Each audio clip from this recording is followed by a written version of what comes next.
नमस्कार, मैं आशीष गुप्ता, आपका स्वागत है शिक्षा क्रांति मंच पर। मेरे साथ हैं सत्यन सर, जो कि संस्थापक हैं शिक्षा क्रांति मंच के। और आइए स्वागत करते हैं उनका और जानते हैं हमारे आज के प्रश्न के बारे में कि उनके क्या विचार हैं। सर, बहुत बहुत स्वागत है आपका। बहुत बहुत धन्यवाद आशीष जी। सर, जैसा कि आपको पता है कि आज के इस आधुनिक दौर में तकनीक का बहुत ही बड़ा अहम जो एक भूमिका रहती है, और जिसका एक मुख्य जो माध्यम है वो है हमारा मोबाइल फ़ोन। और अधिकतर कार्य आजकल मोबाइल फ़ोन पर ही किए जा रहे हैं, चाहे वह नौकरी का काम हो, चाहे वह शिक्षा का काम हो, चाहे वह भोजन पकाने का घरेलू कोई कार्य हो। लेकिन कहीं ना कहीं आपको ऐसा लगता है कि यह मोबाइल फ़ोन जो है हमारी सहायता करने के साथ साथ हमें कहीं ना कहीं अपने पास में भी जो है बांधता जा रहा है, और हम इसके जो है एक गुलाम होते जा रहे हैं। देखिए, कोई भी खोज है, अनुसंधान है, उसका एक स्याह पक्ष, डार्कर साइड तो हमेशा रहती ही है। कोई भी चीज़ है इस संसार में वह द्वंद से युक्त है। कोई भी चीज़ है उसके फ़ायदे भी हैं, नुकसान भी हैं।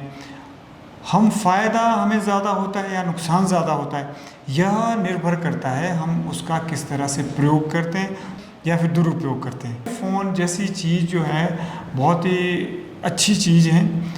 अगर हम इसका दुरुपयोग कर रहे हैं तो क्या कह सकते हैं, और ये कर भी रहे हैं, यह स्पष्ट है। लेकिन आपने कहा कि हम इसका दुरुपयोग कर रहे हैं, लेकिन क्या कर सकते हैं? तो लेकिन सर, ये सर आप एक शिक्षक हैं, आप स्वयं भी मोबाइल फ़ोन का इस्तेमाल कर रहे हैं और आप इसका उपयोग शिक्षा प्रदान करने में भी कर रहे हैं।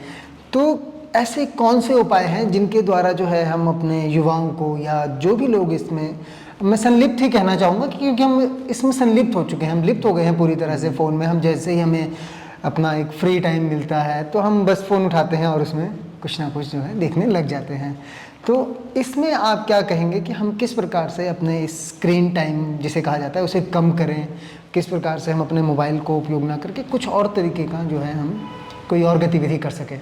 देखिए आशीष जी, जो उपाय मैं आपको बता रहा हूँ वो कोई one size fits all kind of solution नहीं है, लेकिन युवाओं के लिए ज़रूर कारगर सिद्ध हो सकता है। मान लीजिए आप एक युवा है और आप अभी एग्ज़ाम्स की तैयारी कर रहे हैं, आपको भी करियर बनाना है और आप एक खोजी प्रवृत्ति के इंसान हैं, तो आपको अपने सामने एक लक्ष्य रखना पड़ेगा, जिसे हम संप्रेषण कला कहते हैं, जिसे हम संप्रेषण कुशलता कहते हैं, कम्युनिकेशन स्किल कहते हैं, जिसमें रीडिंग, राइटिंग, लिसनिंग, स्पीकिंग सब कुछ आ जाता है। अगर आशीष गुप्ता जी अपने सामने लक्ष्य रख लेते हैं कि मुझे 6 माह के भीतर भीतर ABC भाषा सीखनी है और उसके जितने मोड्स हैं, स्पीकिंग से लेकर रीडिंग, राइटिंग, लिसनिंग तक मुझे इम्प्रूव करने हैं, तो मुझे नहीं लगता है कि इससे अच्छा कोई उपाय आपके लिए हो सकता है फ़ोन के पास से बाहर निकलने का। वो क्यों? वो इसीलिए क्योंकि जब मनुष्यों के सामने कोई लक्ष्य होता है तो उसकी ऊर्जा का जो संचार होता है वो स्वतः ही उस ओर होना शुरू हो जाता है, और वह लक्ष्य इतना डिमांडिंग होता है, वह लक्ष्य इतना ऑक्युपाइंग होता है, प्रेरणास्पद होता है और संचालक होता है, शिक्षक होता है, कि आपको जल्दी जल्दी भटकने नहीं देता है। उदाहरण के लिए मैंने आपके सामने कह दिया कि मिस्टर आशीष गुप्ता को अपने सामने यह लक्ष्य रखना है कि मुझे अपनी संप्रेषण कुशलता को संप्रेषण कला की ओर ले जाना है, फिर वो हिंदी में हो या इंग्लिश में हो या फ्रेंच हो।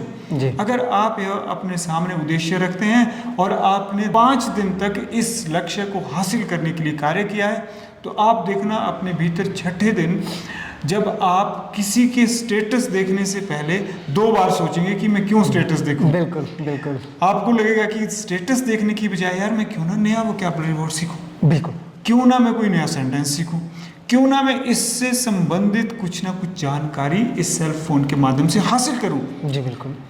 तो यह सर्वोत्तम उपाय हो सकता है फ़ोन की इस अधीनता से मुक्त होने का, बिल्कुल, फ़ोन के पाश से बाहर निकलने का। और युवाओं के लिए तो मैं सचमुच यही कहूँगा कि अगर युवा अपने सामने पढ़े लिखे होने का जो हम दावा करते हैं, या हम बोलते हैं कि हम पढ़े लिखे हैं, हमने BA कर ली, MA कर ली, डॉक्टरेट कर ली, लेकिन क्या वास्तव में सचमुच हमें पढ़ना, लिखना, बोलना आता है या नहीं आता है? अगर आप युवा लोग अपने सामने यह लक्ष्य रख लें तो मुझे लगता है कि फ़ोन आपका फिर सहयोग करेगा। आप फ़ोन का उपभोग नहीं करोगे जी, बिल्कुल। और फ़ोन भी आपका भोग नहीं करेगा, बिल्कुल बल्कि सही। आपके मानसिक स्वास्थ्य को सही रखने के लिए और आपकी बौद्धिक विकास में जी, बिल्कुल। सहयोग करेगा। जी, बहुत बहुत धन्यवाद सर आपका।